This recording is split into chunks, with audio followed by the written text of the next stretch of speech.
Selamat pagi Bapak Ibu Saudara.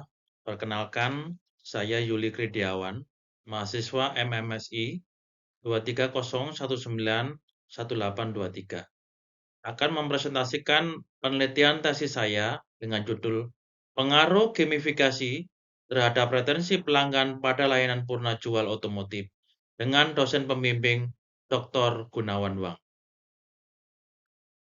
Adapun presentasi outline meliputi pendahuluan, landasan teori, metodologi, hasil dan pembahasan, simpulan, dan saran. Pendahuluan meliputi latar belakang, rumusan masalah, tujuan penelitian, dan manfaat penelitian. Industri otomotif setelah pulih dari krisis 2008 menjadi pilar penting dalam ekonomi karena kontribusinya terhadap GDP suatu negara. Setelah COVID-19 mengalami tantangan, yaitu terjadinya prediksi peningkatan penjualan dari 77 juta pada tahun 2020 akan meningkat menjadi 121 juta pada tahun 2030 sesuai dengan Global Vehicle Demand Forecast oleh Harrison tahun 2020. COVID-19 memberikan pelajaran kepada industri otomotif karena pada saat kondisi tersebut, layanan purna jual menjadi area bisnis yang tahan krisis karena memberikan profitability. Oleh karena itu, area purna jual menjadi fokus bagi produsen maupun bagi dealer. Dalam layanan purna jual, retensi pelanggan berperan penting dalam menjaga keunggulan layanan maupun bisnis, di mana layanan purna jual otomotif mengalami tren penurunan. Pada industri yang lain, pendekatan inovatif melalui gamification dilakukan untuk meningkatkan retensi pelanggan.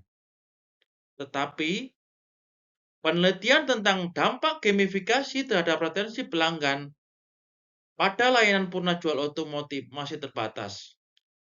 Hal tersebut juga saya lakukan penelitian di tahun 2023 dengan metode SLR, didapatkan bahwa penelitian tentang dampak gamifikasi terhadap retensi pelanggan dalam layanan purna jual masih terbatas. Oleh karena itu, penelitian kali ini bertujuan untuk mengisi celah pengetahuan atau novelty dengan menyelidiki bagaimana pengaruh gamifikasi pada retensi pelanggan dalam konteks layanan purna jual otomotif. Rumusan masalah dalam penelitian ini yang pertama, apakah penggunaan gamifikasi memiliki pengaruh positif terhadap retensi pelanggan? Yang kedua, bagaimana pengaruh penggunaan gamifikasi terhadap keterlibatan pelanggan? Yang ketiga, bagaimana pengaruh keterlibatan pelanggan terhadap retensi pelanggan? Yang keempat, bagaimana pengaruh penggunaan gamifikasi terhadap kepuasan pelanggan? Dan yang selanjutnya, yaitu kelima, bagaimana pengaruh kepuasan pelanggan terhadap retensi pelanggan? Tujuan dari penelitian ini adalah untuk mengidentifikasi dampak penggunaan gamifikasi terhadap retensi pelanggan dalam layanan purna jual otomotif. Dengan manfaat penelitian, ada dua yang diharapkan. Yang pertama, secara teoritis, penelitian ini berkontribusi pada pemahaman teori yang ada dan pengembangan baru dalam mengeksplorasi pengaruh gamifikasi terhadap retensi pelanggan. Dan secara teoritis, penelitian ini bermanfaat bagi perusahaan otomotif dalam merancang strategi gamifikasi yang efektif untuk meningkatkan retensi pelanggan. Landasan teori dalam penelitian ini meliputi cakupan variabel yang akan digunakan dalam penelitian ini, yaitu pertama meliputi otomotif industri, yang kedua meliputi layanan purna jual, yang ketiga landasan teori tentang retensi pelanggan, dan selanjutnya adalah landasan teori tentang gamification.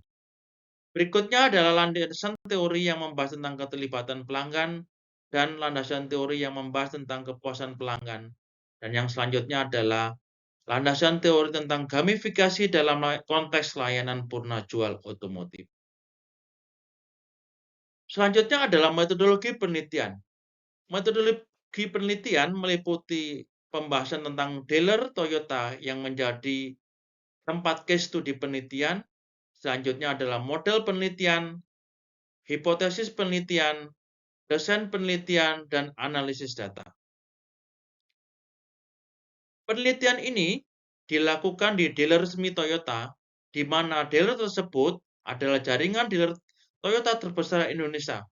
Mereka telah menjadi mitra Toyota Motor Corporation sejak tahun 1975, di mana dealer Toyota ini memiliki reputasi yang baik sebagai dealer resmi Toyota yang menyediakan layanan purna jual yang berkualitas. Kenapa dipilih dealer resmi Toyota tersebut? Yang pertama, karena memiliki aplikasi e-commerce website di mana melakukan implementasi konsep gamifikasi. Selanjutnya adalah aktif dalam pemasaran digital, dan alasan berikutnya adalah dealer tersebut memiliki gamifikasi layanan purna jual otomotif yang sangat banyak. Yang keempat adalah retensi pelanggan layanan purna jual di dealer tersebut menggambarkan kondisi retention pelanggan pada industri otomotif. Kalau kita bedah, retention rate pada dealer resmi Toyota tersebut mengalami tren penurunan di dalam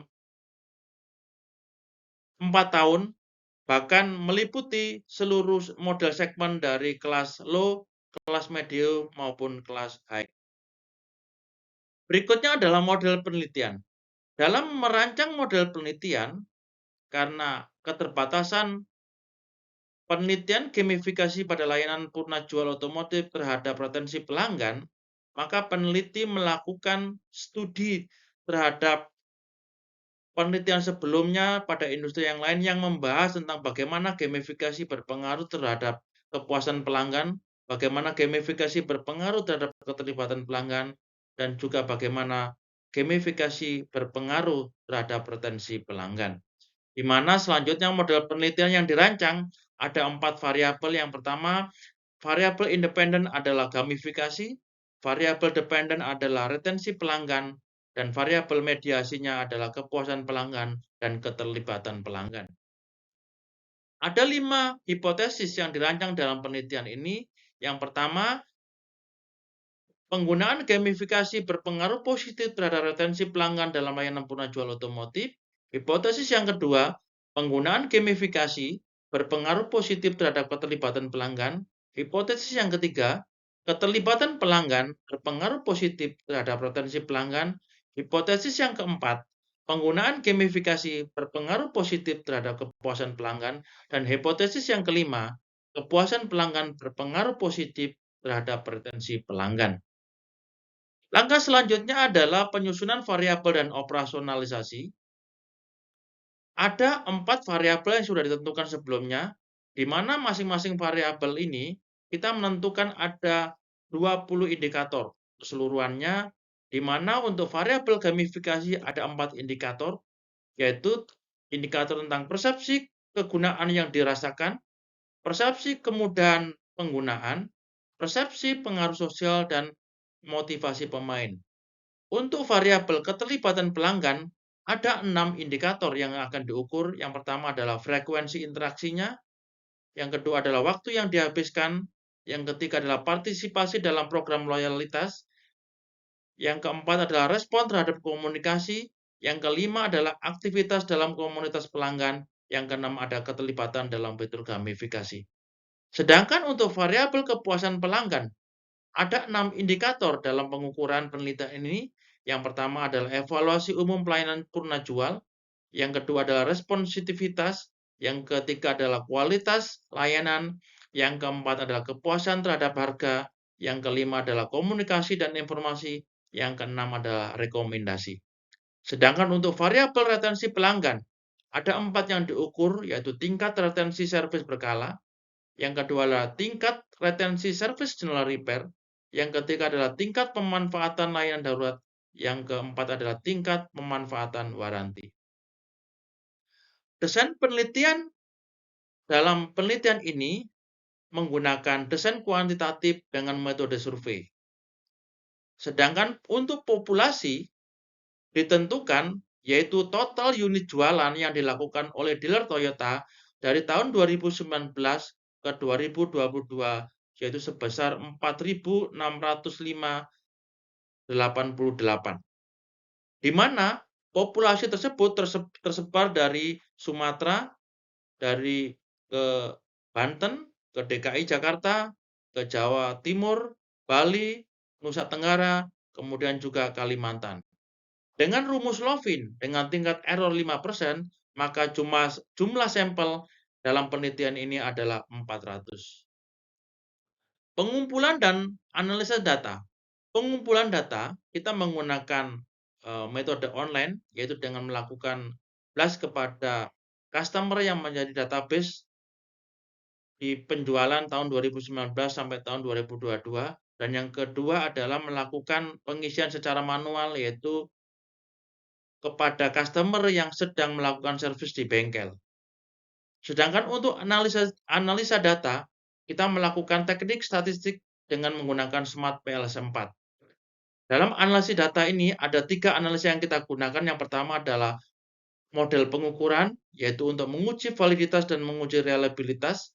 Yang kedua adalah model struktural untuk menguji multikolinier, menguji hipotesis dan menguji mediasi. Dan selanjutnya adalah menguji kecocokan model. Hasil dan pembahasan. Dari hasil penelitian, berdasarkan deskripsi responden, diketahui bahwa studi ini melibatkan 510 responden, di mana 71% adalah Google Form, 29% adalah pengisian melalui kuesioner manual. Di mana untuk jenis kelamin, 79% adalah laki-laki dan 21% adalah perempuan. Untuk responden, didominasi oleh Jabodetabek, yaitu 65%, kemudian Kalimantan 3%, dan selanjutnya diikuti oleh wilayah Sumatera dan juga Bali. Sedangkan mobil yang dimiliki oleh mayoritas responden sebagian besar adalah 29% adalah Avanza, Innova 17%, selanjutnya Rush 10%, dan diikuti oleh model jenis yang lain. Sedangkan untuk tipe pelanggan, 85% mobil dimiliki secara pribadi, sedangkan 15% dimiliki oleh perusahaan. Berdasarkan responden yang terlibat dalam penelitian ini, dari 510 responden, 426 adalah responden yang sudah menggunakan aplikasi Digiroom. Oleh karena itu, 426 pelanggan inilah yang menjadi responden yang menjawab pertanyaan tentang gamifikasi terhadap retensi pelanggan Toyota. Analisa model pengukuran. Berdasarkan analisa model pengukuran, yang pertama kita melakukan uji validitas.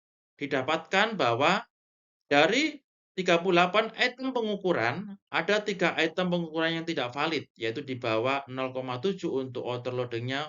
Untuk itu kita keluarkan dan kemudian diuji ulang, dan setelahnya didapatkan bahwa overloading menghasilkan validitas di atas 0,707 sampai 0,907.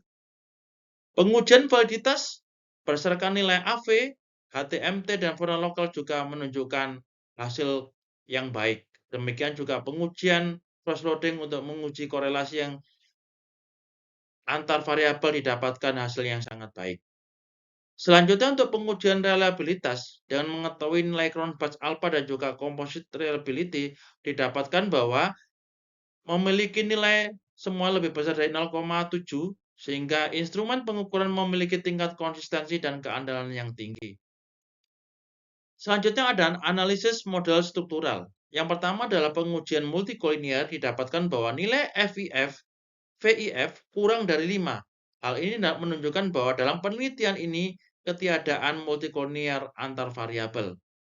Kemudian selanjutnya dengan pengujian hipotesis dengan melakukan penggandaan data menjadi 5.000 kali, didapatkan bahwa dengan melihat T statistik lebih dari 1,96 dan dengan melihat dengan nilai dari korelasi dan juga nilai p-value, didapatkan bahwa pengujian hipotesis untuk hipotesis pertama diterima, hipotesis kedua diterima, hipotesis ketiga diterima, hipotesis keempat diterima, dan hipotesis kelima diterima.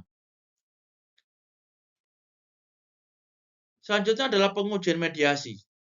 Pengujian mediasi ini untuk menguji pengaruh mediasi kepuasan pelanggan dan menguji keterlibatan pelanggan, di mana bagaimana pengaruhnya gamifikasi terhadap retensi pelanggan. Didapatkan dari pengujian gamifikasi ini memiliki pengaruh yang moderat, yaitu 0,01 sampai 0,175.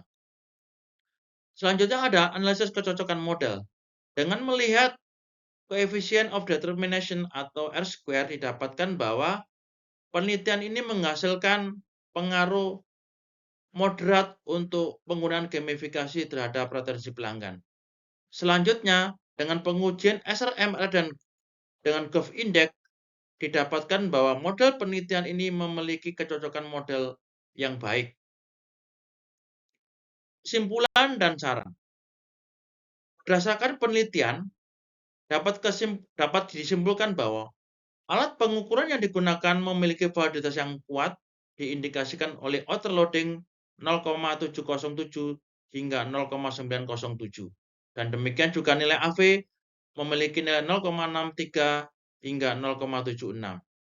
Yang kedua, untuk pengujian validitas diskriminanan terpenuhi dengan pengujian HTMT 0,566 sampai 0,858 dan uji crossloading berdasarkan Fornell Local. Yang ketiga, reliabilitas variabel diukur dengan nilai Cronberg alpha dan juga composite reliabilitas juga memiliki nilai yang baik. Untuk pengujian kecocokan model berdasarkan nilai SRMR dan Code of Index juga memiliki model penelitian yang baik. Sehingga dari penelitian dapat disimpulkan bahwa gamifikasi berpengaruh positif signifikan terhadap retensi pelanggan secara langsung dengan pengaruh sedang, dan pengaruh tidak langsung gamifikasi melalui kepuasan pelanggan dan keterlibatan pelanggan juga signifikan. Implikasi dari penelitian. Secara teoritis bahwa gamifikasi mempengaruhi retensi pelanggan langsung dan melalui mediasi kepuasan serta keterlibatan pelanggan mendukung teori perilaku konsumen dan retensi pelanggan. Sedangkan untuk implikasi praktisnya, penelitian ini membuat perusahaan otomotif memiliki panduan bahwa gamifikasi berpengaruh terhadap retensi pelanggan. Untuk itulah diharapkan perusahaan otomotif bisa merancang strategi gamifikasi yang efektif. Untuk penelitian selanjutnya, diharapkan adanya eksplorasi variabel tambahan untuk memperkuat bagaimana retensi pelanggan ini berpengaruh terhadap layanan penjual otomotif dalam retensi pelanggan. Yang kedua adalah melakukan analisis cross industri dengan konteks lain. Hal tersebut untuk memperkuat penemuan-penemuan baru di mana untuk gamifikasi sudah berkembang digunakan di industri yang lain. Dan selanjutnya adalah dilakukan penelitian secara longitudinal untuk menguji bagaimana ketahanan penelitian tentang pengaruh gamifikasi ini terhadap retensi pelanggan dalam industri otomotif. Demikian presentasi saya. Terima kasih dan selamat pagi.